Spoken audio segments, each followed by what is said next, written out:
My name is Tracey Brand, Regional Manager of KZN for Bigshoes and Paediatric Palliative Care Social Worker. I've been working as a social worker for 15 years and I've been in palliative care since 2008.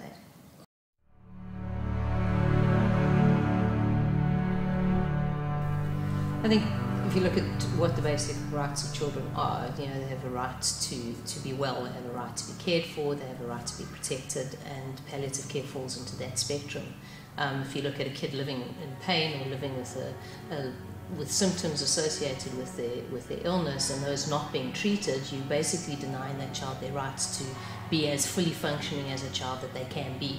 So in order, if we look at what palliative care is, we look at the whole child. So if we deal with all of the symptoms and all of the psychosocial issues surrounding that child, we can ensure that we are ensuring that their rights are fulfilled and met.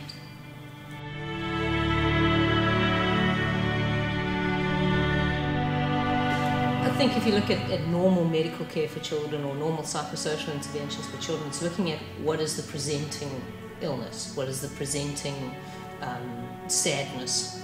And if you look at palliative care, we look at everything. So if you look at medicine, you look at the child's symptom, the child's disease, and you won't look at what may be associated with that.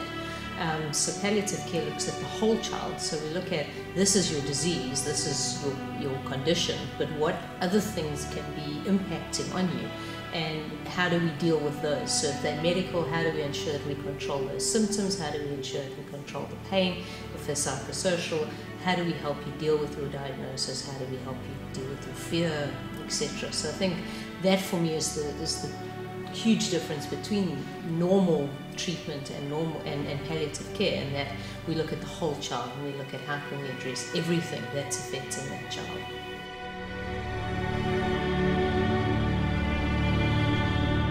One of our little children, he had needed to go in and out of hospital to have water draining off his lungs, and he ended up spending a lot of time in hospital because nobody told the family that he could go home. And after spending time with the family, we taught them how to manage his illness and what to do when his breathing got really bad, and we were able to get him home. He was home for Christmas. He only went into hospital when he was really, really battling. He went in by ambulance. The nurses and doctors knew that he was coming in. They'd drain the water and he'd go home. And he died comfortably at home with his family, with everybody around him, whereas he could have been spending those last months of his life in hospital and potentially have died alone because he died in the early hours of the morning and his mom might not have been there at that time.